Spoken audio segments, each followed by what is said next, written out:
Hey there, everybody. Bob Baty-Barr here, and welcome to episode 15 of the My Friends Are Amazing podcast. This week, yet again, I was reminded just how amazing my friends truly are. I was able to have a great conversation with one of my closest friends that I've known for well over 20 years.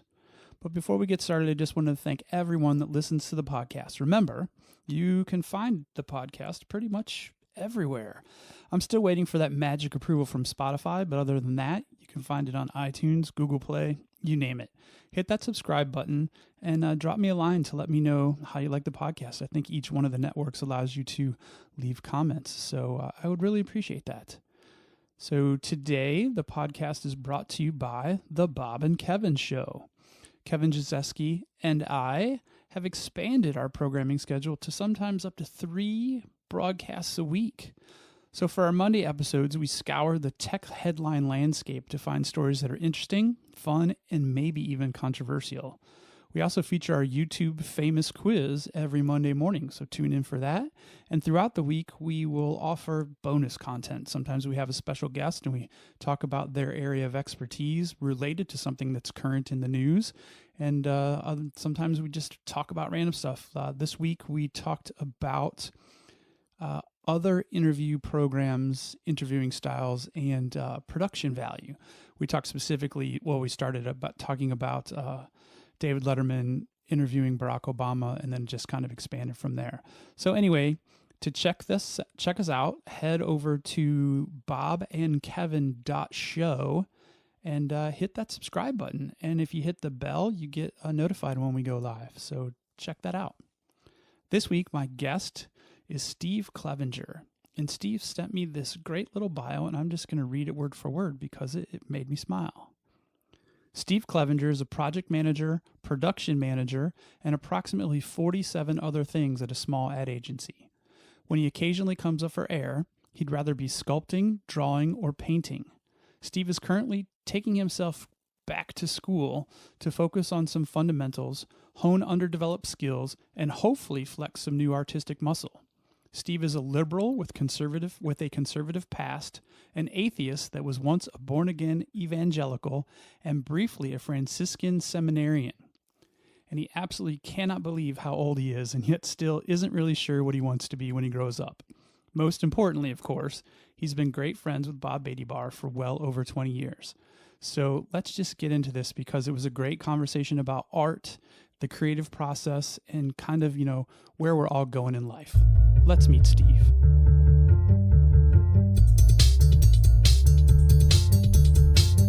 Hey, Steve. Hey, Bob.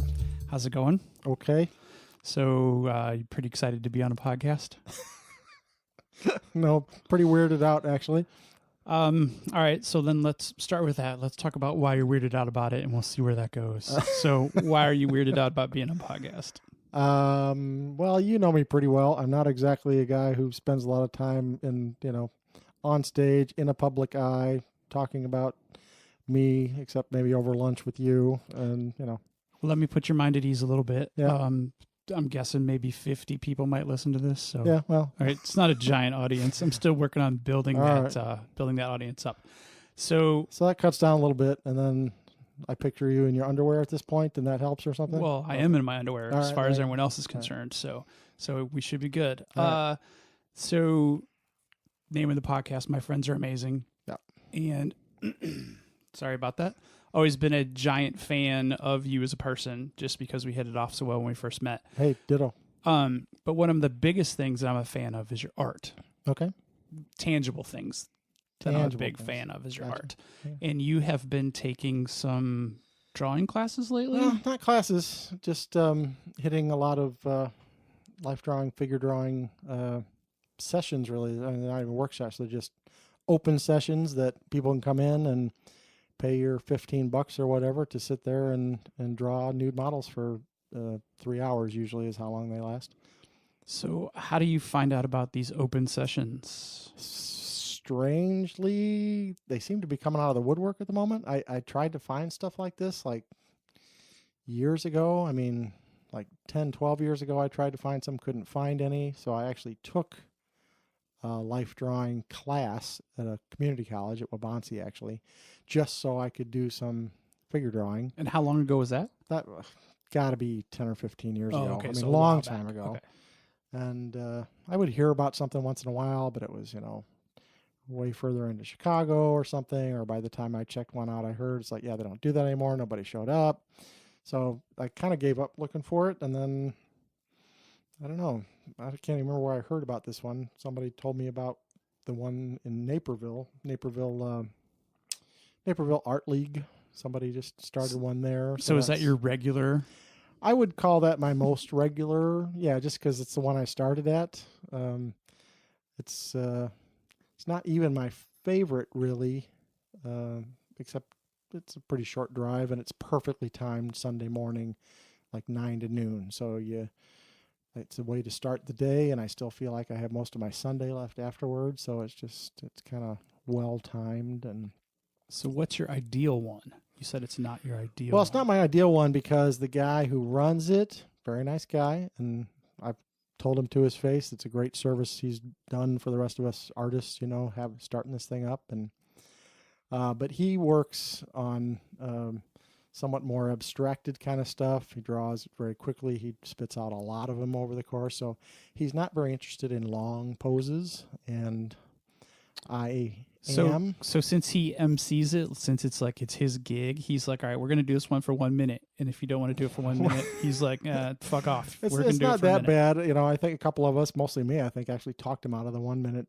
1 minute poses are actually a thing in figure drawing. They're called gesture drawings. The idea is within 60 seconds to capture the essence of the pose in some way. And people do that a lot of different ways, but to me, they're just, I did enough billions of those in college life drawing classes, and the other one I took since then, and it's just like, I don't want to do any more gesture drawing. So we started in that one. The 5 minute poses are like the shortest ones. And to me, that's about the shortest I want to tolerate at this point too, because I want to get something down of what I'm looking at. And well, you've been posting a lot of them. You're on Instagram, right? Yeah. Okay. I just couldn't remember if I've seen them on Instagram That's or where Facebook. you'd see most of them. Okay. Yeah. Because you don't put them on Facebook, right? Well, at Facebook, I post them to a group called Figure Drawing for Artists or something. There's a group, a closed group, I guess. So, but you just ask to join, and they pretty much let you in. And so people from all over the country post figure drawings, whatever. So I do post some of them there, but Instagram's where I generally drop them. So the ones that you put there, are those mostly 5 minuters or are those longer? Most of the ones there are probably 15-minute poses, and 15 minutes is a comfort zone for me I can live with that. And you're using charcoal? For 15-minute poses, I'm just using charcoal pencils. Yeah, I mean, it's, again, much shorter than that, and I'm just, I don't want to complain about it. I would rather have longer poses. There's one DuPage Art League in Wheaton that starts off with 5 minutes and maybe a couple 15s, but then does the whole rest of the session like 2 hours on a single pose. And sometimes that's even too long. You know me well enough. I could noodle away at a work of art for way too long. So it's not a bad thing to have a time limit, and occasionally I can have a really good drawing after an hour or an hour and a half and then ruin it by putting that 30 minutes into it. I was going to say, do you feel like this is helping you grow away from that perfectionism kind of thing? Well, then, yeah. I mean, I would say that's part of the point of it all for me is, all my art, I've always really been about figurative stuff, not necessarily a full human naked figure, whatever, but people and faces and bodies. And even when I'm working on something fairly conceptual in nature, it still seems to be centered around, human beings in there somewhere. I'm bored by landscapes, and I get bored by still lifes, and I can't tell you the last time I saw bored by something. abstract art, and so it's just something about having people in it is what makes it interesting to me, whatever it is I'm doing. So you've been figures for a long time, yeah. In one way or another, yeah. But this is cool too, because for a lot of years there, when I was doing that kind of thing. It was just whatever photographic resources I could find, and they're, it's the 2D.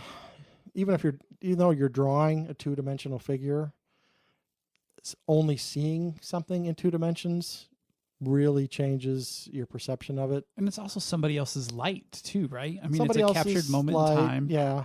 I mean, theoretically, in a life drawing pose, I am only looking at this from one direction. But it's still three-dimensional space. But there is still 3 dimension, and I can literally, tilt my head a little one way or the other, and it changes the shadow or the light enough on something to see, the edge of a slight, barely noticeable muscle that you wouldn't have seen with your head 6 inches the other direction or whatever, that maybe you're going to draw in there or not, but it can change the outside contour of the line. It's just the subtleties, but it helps you draw the form in a more realistic way. Okay, so I'm going to be all over the place with art just because it is fascinating, and I think you're an authority on the subject matter, and I think you enjoy to talk. I wouldn't go that far, but I enjoy to talk about it. So the proportioning of figures, the drawings, like I can sit there and I can start, and the proportioning's all wrong. Like I can see the figure, I can draw the figure, but your proportioning seems like so solid. Well, let me just go on record as stating that I don't post the bad drawings. Okay, fair enough. And I say that because there are some people in the life drawing groups and the figure drawing groups, and nobody calls it life drawing anymore. They call it figure drawing, which makes more sense. Doesn't that imply that they could be dead figures? Well, I suppose. I'm kind of bummed, totally tangent, but when I was in college, I saw some works on the wall of, people's drawings of dissected corpses.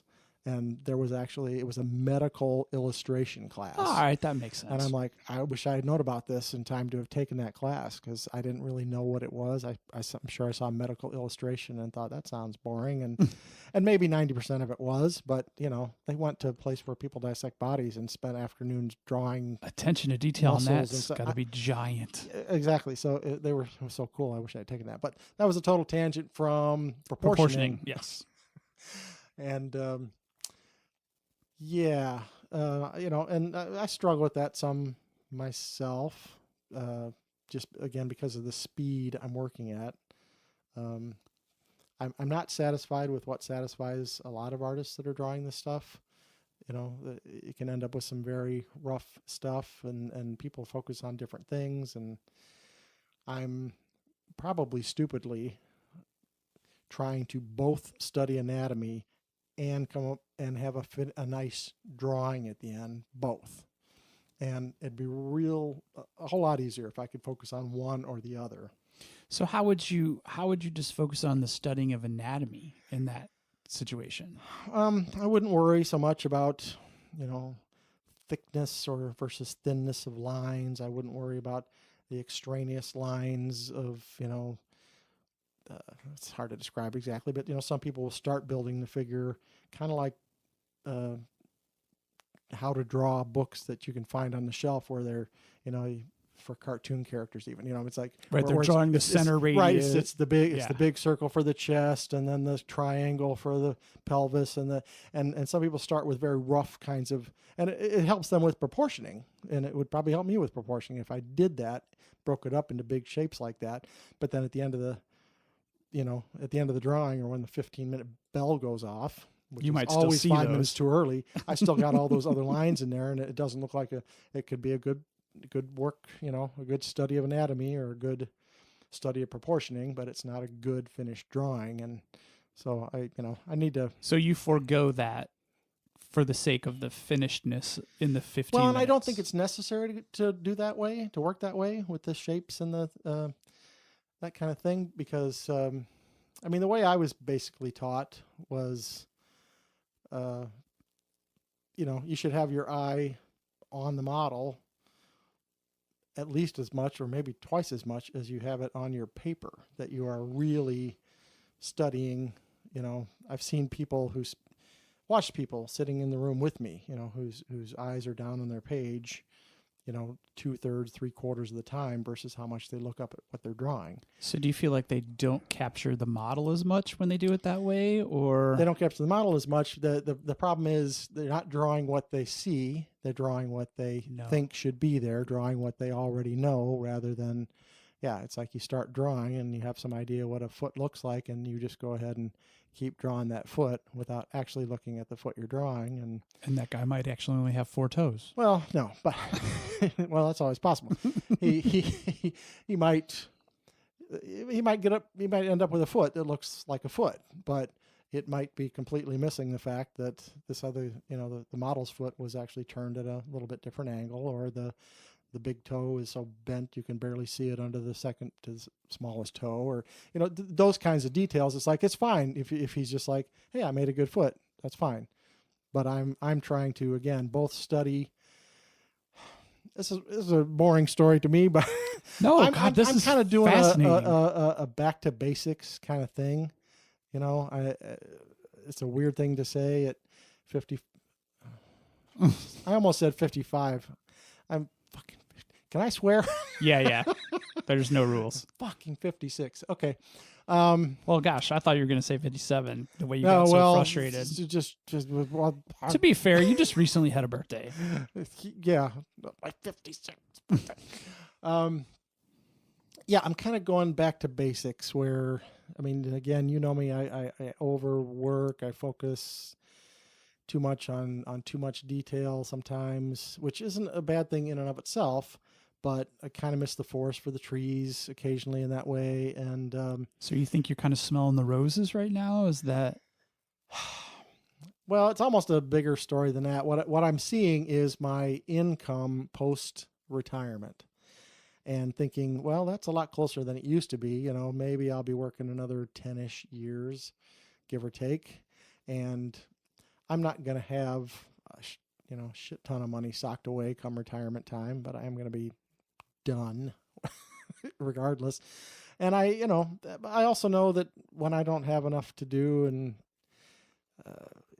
I think I'll be one of those people that if I don't have another way to keep busy and keep earning money or something in retirement, I'll be one of those guys that just, he quit his job and a year later he was dead, and that's right. No, we know a little the over the metaphor. top. We know the metaphor. You know the metaphor, right? And I can just see myself being that guy, especially if I never remarry or something. Or the anecdote, I guess.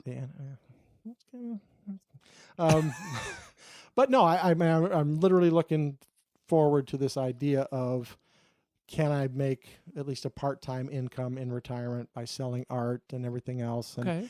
And I feel like, so this is the time to really get my skill set back in order, on track. And several of those things, one of those things is working faster. I'm too slow, too methodical. Now, some artists would scoff at that statement, like, it takes as long as it takes, and just a purist attitude. Well, and that'd be the other purist attitude. It's like, are you doing it because you love it, or are you doing it just to get paid? And it's like, well, I want to figure out a way to do both. Wouldn't it be nice if you could just meld those two together? Exactly. Oh, dream job. So that I'm exploring the stuff I'm enjoying drawing, and I'm trying to get trying to become a better artist, but part of that for me is speed, getting down, and part of that's what the study is about of the form. My college life drawing teacher, she used to say, if you can draw the human body, you can draw anything. And I believed it then, and believe it now. It is so complex, so many subtleties to get it right, and to. How are you with horses? Because I consider those pretty damn hard. I won't say never. I haven't drawn a horse in 30 or 40 years, but not since your Degas phase. My who phase? Wasn't Degas the one who drew horses and ballerinas, or one of those impressionist dudes? I remember the ballerinas, but not for a long time have I drawn a horse, but who knows, if I decide I get the human figure down a little better, then there's some amazing structure and musculature, in animals, particularly horses, that stunning. Ready for a giant tangent? Sure. Go for it. Do you watch Westworld? Totally loved it. But I love the intro sequence where the horse is horse. becoming reanimated. Yeah, Yeah, yeah. that's killer. That's not a giant tangent. It just is like a right turn from a... Yeah. No, that was... yeah. I don't have HBO, so... but from a series... I won't even go down the line of the way I ended up eventually seeing all the episodes. I was going to say... Free HBO weekend here... pirated from somebody else over here and whatever, but I ended up seeing them not entirely in sequence. Oh, no. And boy, does that make a huge difference. Yes, it does. And if any 10 episodes in a stretch on any TV show ever, it needed to be watched thoroughly and attentively in sequence, it was that show. Because sometimes the first 3 minutes of that episode could take a hard right turn. Yeah. So the first time I saw it, I thought it was pretty cool, but I was like, boy, that was a little confusing. But it really took the second time through when I had actually gotten the whole series on another HBO free weekend when I recorded all 10 of them and watched them in sequence that I was like, wow, this really rocks. Well, I think season 2 starts very soon. I think I saw April. Maybe we should set up a viewing day. You have HBO? I have the app. So you have the app. But I mean, you I can blast watch it on the your television. TV. And, oh, yeah. Well, it's through the Roku. So. Yeah, we don't do the Walking Dead viewing parties anymore. And no, we were just down in Quincy for the... So, yeah. Oh, yeah, I saw it down to... Yeah, okay. To see Joy and Brett. Yeah, Joy and Brett, yeah. We alternate now. Oh, you literally do that for Walking Dead? Not just for the big ones. Oh, okay. Just for the big ones. The season opener, mid-season finales and that kind of stuff, yeah. It's just really an excuse to go to Quincy and for them to come up here, so. All right. Well, the next time you have one up here, why don't you invite me? I definitely will. I haven't seen Joy in a while. She's still awesome. Yeah, I'm sure. I'm trying to trick her to come on the show soon, too, so. Oh, well, she would have so much more to talk about than me. You both have a ton to talk about. We just spent like 20 minutes talking about one drawing class, so I got to get back to that. So, So is it always your Sunday jam? Like that's the only day you do it, or are there other? No, the DePage one. It's the DePage Art League is in Wheaton. They do theirs on Saturday afternoon, and actually Water Street does them on Sunday afternoons. I've only gone to one. And they get models to come in there too. Yeah, they do. Yeah, and there's another one. A lot of people that I meet at the Naperville and Wheaton one. I can't remember. It's at some church. Or no, I'm sorry, a Benedictine University or something. That's a little bit, a little bit closer to a little bit closer to. But that again, they say it's their favorite of the sessions. So I haven't yet to try it because that one's like Thursday evening at 6:30, so I would have to get out of work on time for a change, and each one of them $15 a pop though. Yeah, for 3 hours. Dude, that could get expensive though. I guess it's like eating out. I think it's a hell of a deal. $5 an hour to draw a nude model. So how much does the model take home from a 3 hour session? I have no idea. Yeah, you need to find that out because you might feel bad once you find out. Well, I'm sure they're not super well paid. I wouldn't expect that, and there are the most random assortment of well, of course that's probably ideal though. I mean, you'd probably get really boring drawing like the 6 foot. Well, when I say random Adonis. assortment, I don't mean random assortment of people like that's a bad thing for me. Great assortment is great, right? I mean the most random assortment of types of people, like people who have never done it before, haven't the slightest clue, that saw the advertisement of looking for models on Craigslist and showed up for the first time and kind of stood there naked and said, what do you want me to do? Which is frustrating, but if you're... All right, so that's a novice. So what does an experienced model come in and do? They're just... they just really know what they're doing. As soon as you get past the 15-minute pose, you're talking about seated, not standing. Even 15 minutes, some models are like, okay, that's a sitting pose. It's like, really, you can't stand up for 15 minutes. But, the difference between just sitting there with your hands in your lap versus, make a little bit of a twist to the abdomen, your head turned a different way or a little bit down or a little bit up. The hands and the legs and the feet not doing the same thing. If you got one hand in your lap, put the other one behind your back, put it, on your head, hold a cane, put it on the nearby shelf, do something different with the hands. If one leg is tucked in, get the other one out, give it an odd little twist, So do you, as a class, direct the models sometimes, or do you... Well, I don't. I think I'm going to step up more and start voicing my opinion. Takes me a while in any group to feel like I'm a real member, and so, yes, I could see that about you. So stepping up and actually saying something,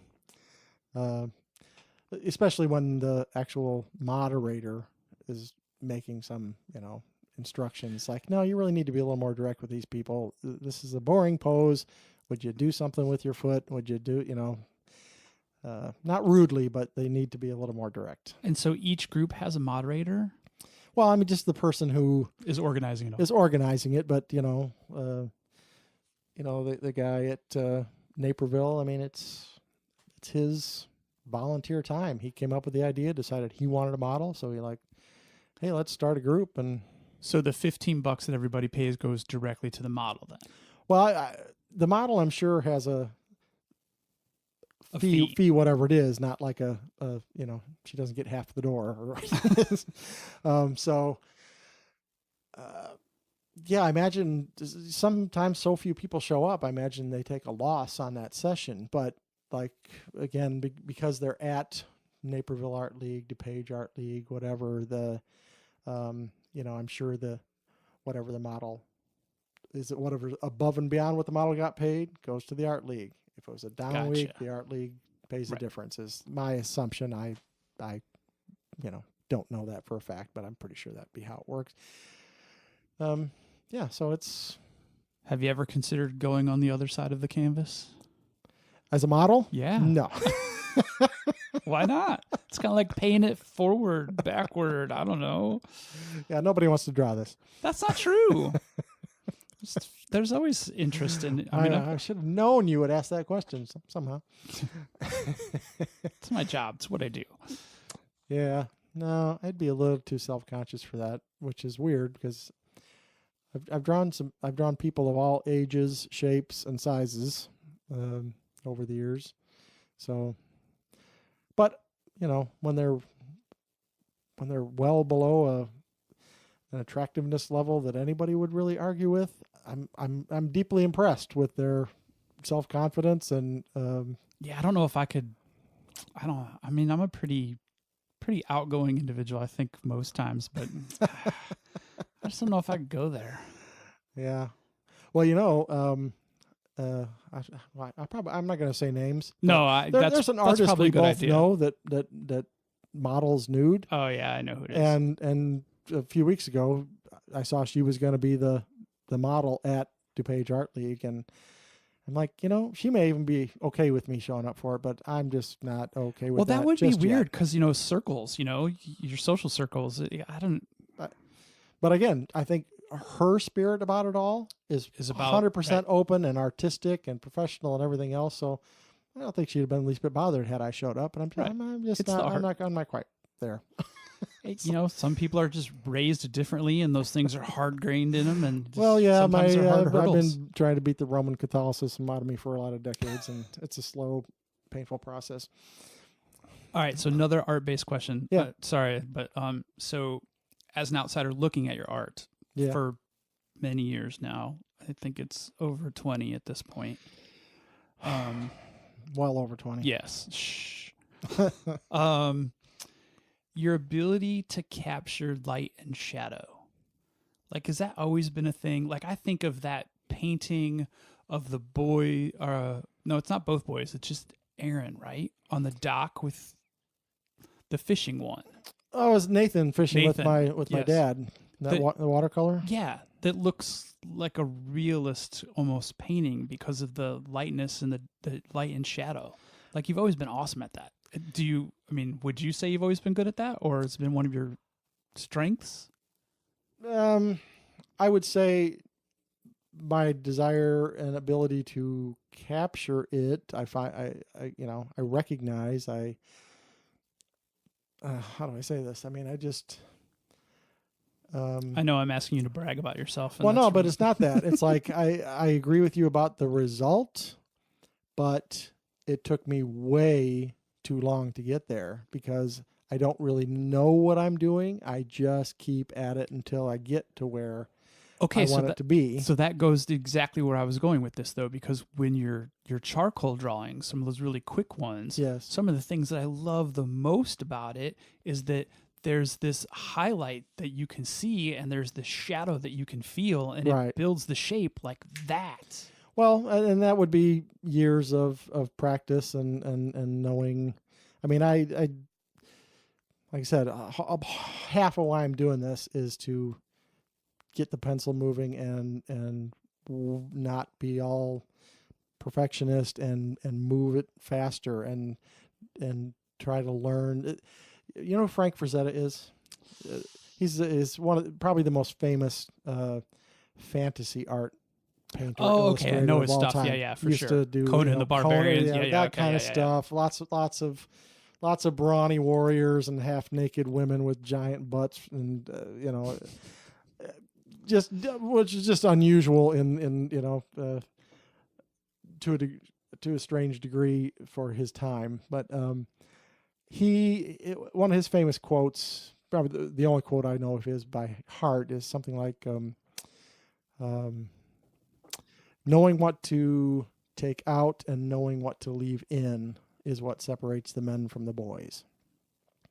I'm pretty sure that's what it was. And, it sounds very sexist worded that way, whatever, but that's kind of the era he was working in and the kind of stuff he was working on. Wheat from the chaff. Well, Same, whatever, yeah. yeah. I mean, but it was really, it's like, yeah, that's kind of, it's a perfect quote for me to focus on because it's really what I don't do. I overwork. And I'm fine, like Frazetta would have areas, the focal areas, highly detailed. But then he had other stuff that was just let it soften out. ridiculously abstract and soft and barely there, or the kind of thing where just a few slashes, a few dots, a few would suggest what was there in the hazy background. That you didn't have to paint a hazy tree or a hazy background figure. You could paint 6 brush strokes and then, there's a figure back there in the haze, and it's that kind of thing where you don't even notice it. I didn't notice it, as a kid. I was a fan of his, but it wasn't until I was an adult much, much later that I looked at him and thought, he barely painted this thing except for the guy in the middle and the very nearest things to him, and you just don't notice it because everything that your eye is drawn to is detailed or detailed enough. But even detail, you get up close to it, it's like, oh no, that's still just 3 strokes. How does that look like detail from where I'm standing? So I mean, He that's knew just exactly where to put them. Exactly, he knew exactly where to put them, exactly how to mix the color on his palette for the brush first before he dabbed it on there, and So this dial all that down to my tiny little microcosm, and the life drawings are again 50% about that. What to not worry about because I don't have time to worry about it. I got 15 minutes. How am I going to capture this pose, capture this person, capture this face? It's strange. If I have a good look at a model's face, I'll I can have a very good model in front of me, or even a very gorgeous model in front of me, and I get a good look at the face, and I'm doing a 15-minute picture of the face to see if I can capture a likeness in 15 minutes. See, that's so awesome. Well, sometimes. I mean, the idea is awesome. Well, yeah. Sometimes it works out, and sometimes not so much. But it's kind of amazing how much, if you don't, because frankly, I can lose a likeness by spending too much time on it. But you focus on the right pieces and leave out what's not important, and you can capture, in a very quick drawing, something that's like that anybody who knew that person would go, oh, that's so and so, and it's kind of cool to do that. And because prior to doing these for the last handful of months, I wouldn't have said, well, I could capture likeness in 15 minutes. Oh yeah, no, I'm sure I never, because I never tried, Right. so I wouldn't have said it because I'd never even attempted to do such a thing. So, so it's kind of fun. So you're driving there at 9 a.m. on a Sunday, Yeah, 8 a.m. on a Sunday. 8:30. How do you feel? Like, are you excited? Or No, Sunday used to be kind of my only sleep-in day, so I kind of have to make myself go to get started half the time. Other times I'm up and at it and ready to go, but other times it's like taking my medicine until I get there. right? So Getting there is the hardest part. Right, so it's getting your ass out of bed, taking the half-hour drive there, and then I'm good. But making myself do that, and I don't even struggle that much with it anymore. But yeah. So, but once I'm there, I'm happy I went. But some days it goes well, and some days it doesn't go well. And So how do you feel on the days that it doesn't go well? Like, how does that, like, when you walk out of there at noon and it was a not so great drawing day? yeah. How does that make you feel? Well, again, that's why the Naperville one is so good. It's 9 to noon, because at least I still don't feel like God, Sunday's over now, and I wasted it here doing nothing. And it's like, no, it's nicely timed, so I don't feel like I really lost anything by. And there's a part of me again who's kind of strangely optimistic about it. Like, I'm bummed that I didn't come up with anything decent that whole 3 hours, but I feel like I got those bad ones out of the way. It's that kind of feeling. Is it like golf a little bit in that regard? I was almost just going to say golf, and I decided not to go there. But yeah, it's like, I got those bad ones out of the way. So and you always hit a great shot, and you keep coming back for more. yeah, something like that. Confucius say hit second ball first. Yes, always. Yeah. So I'm totally digging those, and I could talk about them some more, but I'm not. So, oh gosh, where was I going to go with this? Oh, have you been working with clay at all since you've been doing the drawing classes? I haven't, but it's certainly next. Do you feel like there's going to be a benefit from the drawing classes? Oh, ridiculously. Yeah. Well, and from the anatomy study, my biggest problem with figurative art in clay would be the lack of a model. I can't bring a slab of clay to the life drawing class. Yeah, most of your 3D stuff you've done is from 2D reference. Exactly, right. So, even some that I shot myself, but still photographs. So there's been a couple models that they didn't get naked for me for photographs, and I tried to take photographs from multiple angles, and that helps a lot, but it doesn't fill in all the gaps. It really doesn't, and it's still right. Just the subtleties of being able to just move 12 inches to the left or the right around a figure, that it's just not the same in photographs.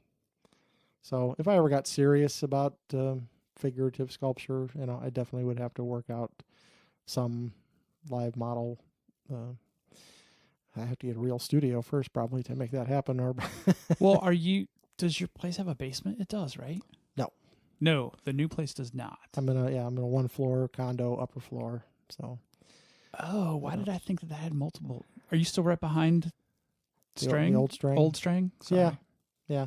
Well, the people in the unit below me have a basement. Oh. I don't. Why did I think you had a basement? Because I am embarrassed to say I've never had you to my condo. Oh, that's true. That's probably why you thought. I guess it was the previous place that had a basement. Oh, yeah. When the boys were still there. Totally. Yeah. So, I don't know. But yeah, frankly, when I started taking the classes, I had more in mind that it would help the sculpture. For whatever reason, it has leaned me more toward more drawing and a little more painting. But, I think that I kind of figured out over the years how much more I actually enjoy sculpting than I do painting. So super engaging. I have to get sort of back there. Basically, what I have is this backlog of painting ideas and half-finished paintings that I feel neurotically obsessed about finishing some of them. Now, are they legitimately half finished, or are they Steve half finished? No, pretty legit. Okay. And I'm probably being generous with the whole half. But started, or some that I think are really good ideas that are just barely started, or, and it's like, I really think that I should do this. But my problem is that those ones I really love, they're big and they're involved. And so they're big undertakings for...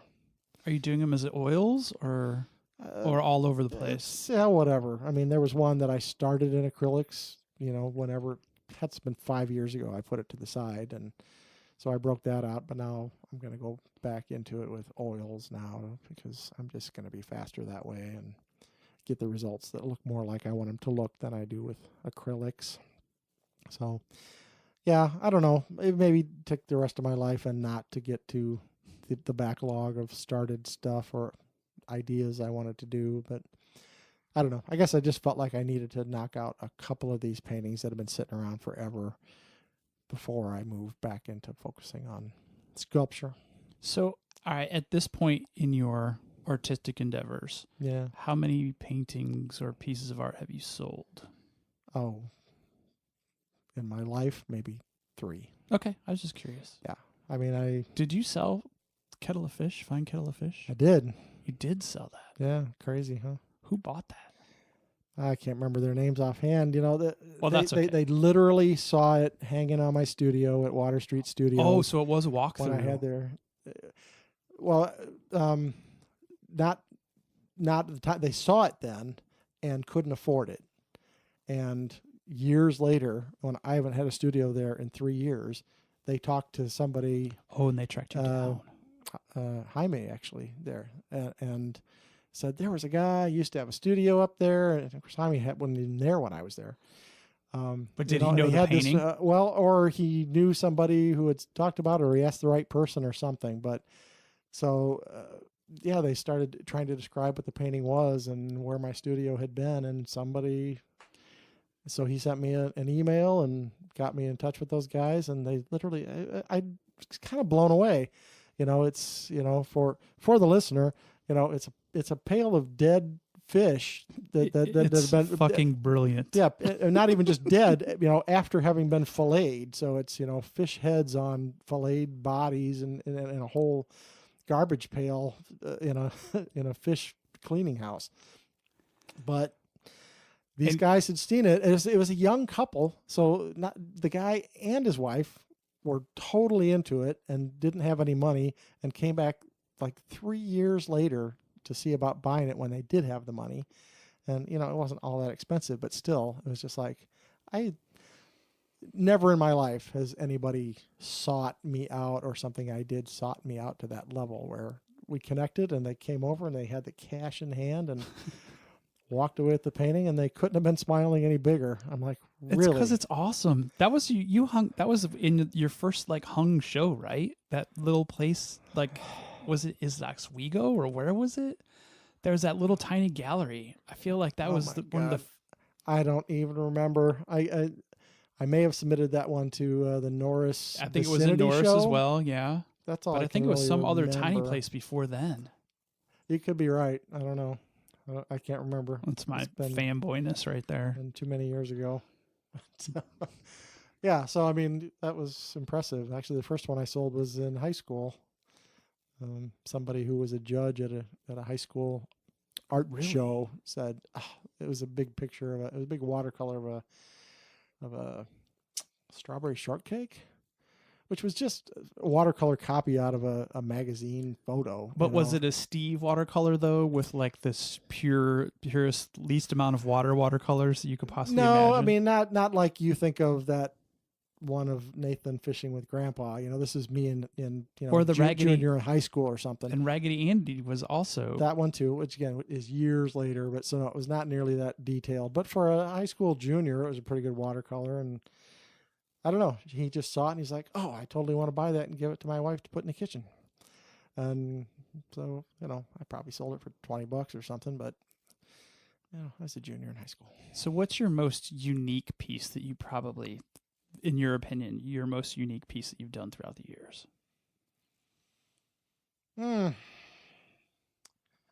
Well, unique concept or a piece I actually did. Well, yeah, no, probably a piece you did because you could make up anything and say it was my concept. Yeah. I guess probably that. Well, I had called it in my mind. I was always calling it the Mighty Jordan, but then somebody thought, "Oh, that sounds like Michael Jordan." It's like, "Oh, that's not what I meant. It was the model named Jordan." Yeah, The balloon woman. Balloon Woman. Okay, yes. Yeah. So I always called it the Mighty Jordan just because the model's named Jordan, so I always thought of the image as Jordan, and the Mighty, well, for the obvious.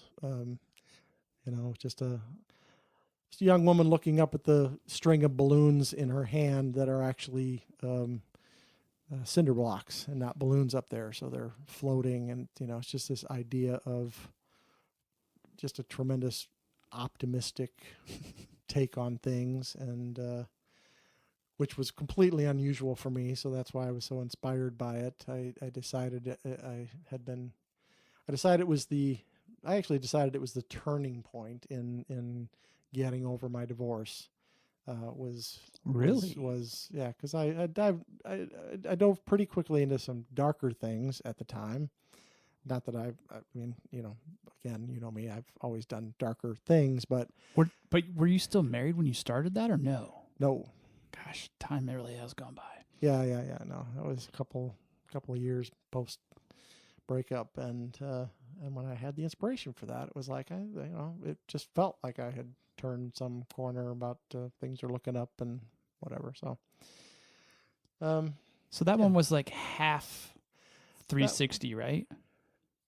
Half painted, half sculpture. It was oh, that's right. So her, the arm, right? yeah. She was basically painted on there onto a background on a large board, almost life size, but then she was kind of leaning forward, so her head and one arm were completely out in a 3D sculpture, and I don't know, chest down to part of her abdomen where she disappeared back, and then like one knee was kind of sticking out. So I don't know. It was fun. And then the cinder blocks were all, but they weren't real cinder blocks. No, I constructed them out of styrofoam and paper mache over the styrofoam to kind of get the right edges of a cinder block. But the styrofoam cavities themselves helped the cinder block look. So they looked totally legit. Airbrush paint. I thought they came out pretty well. Yeah. So did you put that one? Does ClevengerArt.com still exist? Yeah, I'm embarrassed to say I'm not sure. I'm not either. But did you put that one up there ever, or did you stop maintaining? I put, and that's the more embarrassing thing, ClevengerArt.com probably is still out there. It's really just a redirect to a bigger portfolio site. But the redirect was hosted by somebody who I don't know hosts web stuff anymore, so I don't even know if it still works. But more embarrassing, if it is still out there, I literally haven't updated it since the day I posted it 5 years ago or whenever it was. So there were actually pictures of me of that piece in progress on that site because it wasn't done when I posted that site. Well, everybody should check out ClevengerArt.com, and then I'll be horrified that I haven't done a thing on there in 5 years. I'll browbeat Steve to send links to some, and so we'll post them in the bio too, because some of this stuff's pretty freaking amazing. Yeah, I like what was on there, and truth be told, I haven't done a shit ton more, worth posting since then. But yeah, it was the work in progress was on there anyway, and then I finished it up eventually. And about a year later, I destroyed it. I was going to say, where is she now? She's gone? Yeah, after a time, I could just see nothing but everything I did wrong. And really? Yeah. And it was taking up too goddamn much room to be that wrong. It was just, my studio is a spare bedroom in my condo now, and there's just not room for these big things if they're not worth keeping. But it's just like, at this point, I'm never going to do anything to improve it. I'm never going to, one of the major things that was wrong was some parts of the head that was this 3D sculpt. So it wasn't like I could take a paintbrush and just change that part on the background. So it was So it was never entirely successful in my head. It should have probably been 100% of painting or 100% of sculpture, but I certainly didn't have the capability, much less the space, much less the money to make a full-size sculpture of that size. So are there other pieces that you've done that to? Like Destroyed them? Yeah. Like after they've been successfully completed Well, and adored by fans? You know what? It was successfully completed and people were impressed with it at the time. But, again, I could just see how eventually it was just like, I would never submit this anywhere because I don't like it anymore. It's not right. It's not, I still like the overall concept basic enough that I could do it in some other form someday. But yeah, I thought I'd be bothered by it too, because it was big and it was assembled and I really had to take a hammer to it to really get it apart. Was that cathartic at all? It was. It turned out to be. I was a little worried about how am I going to feel. I'm going to do this, but once I started doing it, I could just feel this weight come off my chest of A, it's not right. B, can I fix it? C, it's so huge I got to look at it every goddamn day because it won't fit in a closet. And it was just like, okay, now I'm a reminder of so many things. Whatever. So now I'm free of it, and I haven't destroyed anything that. Well, that's not true. I've painted over old paintings that I liked at the time and didn't like anymore, and it's not even so much about like. It really is growth. I'll reach a point someday where just the fact that I could do it better this year than I could last year doesn't make me hate last year's. But right. There have been things that were big enough leaps that it's like, this just doesn't represent me at all anymore. And so they had to be done away with. But, there are people who, like in those life drawing classes, the some people who save every bit of it, post every drawing. Some people that frame these things that I wouldn't have thought barely qualified as sketches, and I would have been one of those people who frame it. Oh yeah. Well, yeah, and again, I'm too judgmental, mostly about my own work, frankly. That it's really got to be pretty special for me to think, oh, this is worth putting in a frame, because it just feels like a drawing exercise, and which doesn't mean it's not worth framing, but it's just weird. So I've thrown away plenty of drawings that weren't decent or starting out decent but weren't finished or whatever. But I guess I feel a little bit more comfortable with drawings because they seem temporary. Yeah. Unless you're one of these people who frames them all. Yeah. So, all right. So that's your most unique piece. What's your favorite piece? I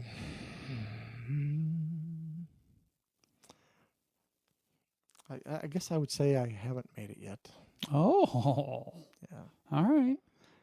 Did Uncle Sam get finished? No, that's actually next on the docket after the one that I have on the easel now. Because that's a kind of a 3D. That was a sculpture the same painting kind of thing. Yeah. A painted background with the extended sculptural piece coming out of it. So I wonder what my favorite piece of yours is. There's so many. I like the dogs at the gate or whatever it is. I had a feeling you were going to come up with that one. I called it Barbarians at the Gate. Barbarians. I called it Dogma. Dogma. You renamed it Dogma, and I think I might have actually gone with yours. I can't remember. So this one is really cool. It's a painting. Was that acrylics? No, it was oil. Oil, but it's Rottweilers they're wearing beaded cross necklaces. Those have a name, right? Catholic boy. Well, if they have a corpus on them, they're crucifixes. Okay. If they're just in the cross shape, they're just crosses. They were just plain old crosses? shapes, just crosses. So the cool part about this is there's actually an actual fence in front of the painting, and part of the fence is broken away, and you can see the dogs gnarling through it. I've always loved it because the way the fence did the shadow and the dogs were in the shadow, and it's. Yeah, it wasn't entirely successful, but I actually do like it too, and that'd be one that I found a place under a bed to hang on to rather than get rid of it. Because it's, again, Can I get a friends and family semi-big. Can I get a friends and family discount on that one? Yeah, except that I've seen your house, and I don't think you got a wall space big enough to put it. So if you want to keep it in the garage, you could. I mean, it's only collecting dust under my. That's right. And if I'm thinking about moving to a tiny house, that means less space for art. Yeah. It's a little bit. It's not exactly over the couch material. I like the clown too, though. But I love the clown. the clown's creepy. I love the clown. What is the clown called? Reluctant clown. Reluctant clown. Reluctant clown, because his mouth is nailed back in a smile, and his eyebrows nailed up in a joyous pose. I mean, that was indication of the work I was doing, post breakup, prior to the mighty Jordan. It's like, it wasn't entirely biographical, but in some ways it was. It was basically this character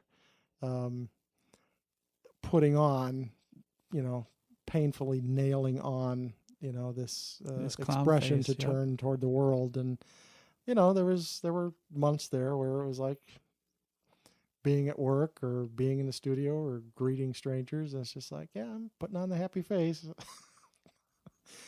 So it felt a little bit like that, but probably less specifically than that. It probably just personifies me and my introversion and me in any social setting for my entire goddamn life.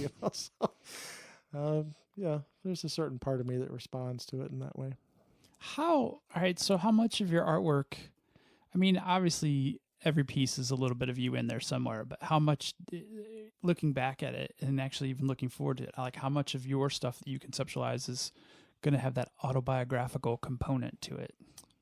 Well, probably damn near all of it. Not necessarily overtly, not necessarily consciously at first. I'm almost always become conscious of, I get why I responded to that.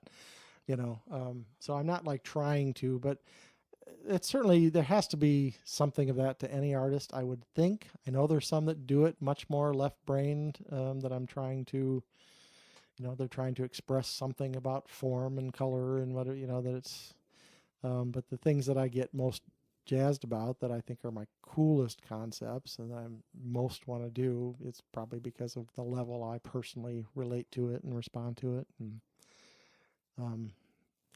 the little guy in the, what did I call it? Are we having fun yet? Oh, the guy in the cage. The little guy in the cage. That also creepy. Didn't he have a pinwheel in his hand that was sticking out the back of the cage? Actually, his hand was sticking out the door of the front of the cage. This is like a hamster gerbil cage kind of thing, but bigger. How big was that? Like I feel like it was guinea like pig kind of cage size, maybe or like something? a 2x3. Like it was a big small... enough that I could put a figure that was about 2/3 life size into, maybe 3/4, if you really crunched up like that. But God, it was creepy. Yeah, but that was entirely about how I was feeling about my job and probably my home life and a number of things at the time that trapped. My favorite ideas are the ones that come on me like in an instant, and I'm totally on board with the idea that artists you can't be a working artist and rely on inspiration. If you're going to be a working artist, you have to make your. Yeah. But I know, nonetheless, that's one of those things. I was driving home from work, from one area of stress to the next, I guess, and it was garbage day or the night before garbage day, and somebody had this cage out in their pile. Wait, so you garbage picked that? I didn't know that either. Oh, that's not the first time. So, I mean, literally, I saw it out of my periphery as I drove, and I wasn't a half block further before I saw the entire piece in my head. And I turned the car around and went back and threw it in the back of my car. And it was actually the same thing with Dogma. I was driving, I can't remember where because that was so many years earlier, but driving, and it was, again... Wait, that was a piece of fence that you found on the side of the road? And there was that piece of fence along the side of the road. And again, within the next 20 yards, the entire look of the whole piece hit me immediately, and I turned the car around and threw the piece of fence in the back of the car. Oh, you didn't have it yet. You just theorized the piece and then went back and got it. Yeah, I mean, that's what I'm saying. Yeah, Right. In both cases, seeing it at the side of the road gave me the whole idea for the piece, and then I picked up the stuff. I think it was the third time I picked up something, but maybe I never did anything with it. Where's the dude in the cage now? He's in a closet. He's in a closet. The clown's in a closet. Dude, your house is so scary. Yeah. Do you have the bride and groom still somewhere too? No, I finally dismantled them. And did you get rid of their faces too? Or did you keep their heads? I kept the heads in case I ever repurposed them again sometime. I could recreate the body structures. Steve also does some Hollywood makeup techniques as well. Those are fun. Yeah, I haven't done that in a while. I still have a bunch of unpainted latex masks in a shelf somewhere. That I sculpted and cast in latex, but then never really got around to painting them. But that's my other problem. I have too many ideas involving pretty much every media known to humankind. But see, that's awesome. It's awesome, but it makes me a completely uncommitted, undirected, You're talking to the guy who's bought more domain names than he's ever known what to do with, and 9/10 of them never became anything. So I get it. I know. Every time you had a good idea, you bought a domain name to go with it. They were cheap. Yeah, they were. And I wanted to stay on top of it and never do anything But with you them. didn't stay on top of most of them. No. But they made for some great conversations, though. Oh, we had fun thing. I was actually, I've been thinking about this recently. You remember the Battlecocks? Battlecocks? Yeah, we had this idea years and years ago of a mix between BattleBots and cockfighting. Yes. And but what killed me Dude, was, we would have been so rich. what killed me was all those years later seeing that Robot Chicken show. Yes. Because I know. we had designs just like that, We had everything from something that was more like one of the battle robots with just some chicken features added to ones that, went to the other end with mostly chickens with some robotic, bionic, or Borg features added. It's going to be great. Yeah. And we had some great ideas for it all, too. But, buying URL was easy and shooting the shit about it was easy. But I think we got the .com and the .net. I think just to cover yourself, yeah, you probably got them both. Yeah, those are great. We argued over whether they would be cockbots or battlebots, battlecocks, battlecocks or cockbots. Yeah. See, my friends are amazing. They're all creative. Every last one of them. Yeah, that wasn't even your best idea probably, but it was all right up there. It was probably one of the more fun ones for sure. Well, it was when that whole robot battle stuff was a craze. Right. Oh yeah. Which has got to be how long ago now? 10, 15 years, that was however long ago it was. I feel like that wasn't too long after Doom and Quake, so yeah. it was all right in that same wheelhouse. So the timing would have been great. No. We would have beat that stupid Robot Chicken by years and years. Yep. We would have been filthy rich. You wouldn't have to be figuring out how you're going to sell drawings when you're 70. Exactly, yeah. It's so funny, though, because I do have a lot of creative and talented friends, and, most of them are developers. They're hardcore nerds, but it's such a common theme in the industry, and it's probably just in our age group. It's like, what are we going to do next? Like, we can't do this forever. How are we going to make money after this? It's something more fun, something more creative. Well, certainly more your generation than mine. And yeah, I'm only 10 years older than you. But really, I mean, I'm still on the tail end of the... Damn kids, get off my lawn. No, but in the tail end of the, you get a job and that's where you stay for the rest of your fucking life. And I, I'm basically almost doing that now. And so it's your 10 years made enough of a difference that you're into more of that. And of course, these days, from everything I read anyway, they continue to change jobs every few years, and then they're a consultant for this or that in between, and then a freelance for something else off there. And I don't know how you raise a family on that. Yeah. So I think that's probably coming to light more and more now that, this is just abuse of young people. But I feel like there's a lot of people that they're making that choice to not get married, not have families. Well, that's apparently what I'm reading as well. Yeah. Yeah. I have lots of friends that are doing the digital nomad thing and they're loving it. So I'm a little jealous. Well, no, actually, that was one of your podcasts that was episode I listened to. Oh, that was the first one. Okay. Yeah. Well, and actually, Erica is kind of a digital nomad as well. So it could have been like Well, it was the dude. 5. Okay, Yeah, so that was Andrew. Right, yeah. I mean, it was this fascinating idea, and I was jealous on many levels, but there's still limited careers you can do just on a laptop, sitting out in front of your I'm pretty sure he's tent. pulling in bank as a developer right now. So Right. Well, you can be a developer on your laptop, Right. sitting in the middle of Yellowstone somewhere. as long as there's Wi-Fi. Yeah. Not so much for most of us. But. All right, so we only covered a very tiny portion of stuff that I thought we were going to cover tonight, but it was at the end game, huh? I'm feeling like this is a natural break, but I always remind everyone that I have the right to recall a witness or a guest in this circumstance. But I think we've got like a ton more to talk about. But this is kind of I thought you recorded twice as long and then whittled out all the shit. Nope, I don't edit. So oh damn. So part of my mission with this was kind of like to bring it full circle. It's kind of like those 5-minute sketches. Yeah. So we have this conversation, and I don't overwork it.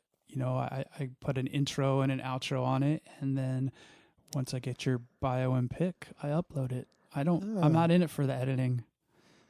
Okay. I'm in it for this is like my memento thing. I didn't mean so much, right. You overworking it so much as making me sound better by editing the stupid stuff out. No, we didn't talk about anything stupid. Yeah, okay. So there you have it. But we'll definitely do this again because I think this is super fun. So that's funner than I thought it would be because exactly. And you're going to be shocked as hell. If I can talk mostly about myself and what I think about art, it doesn't.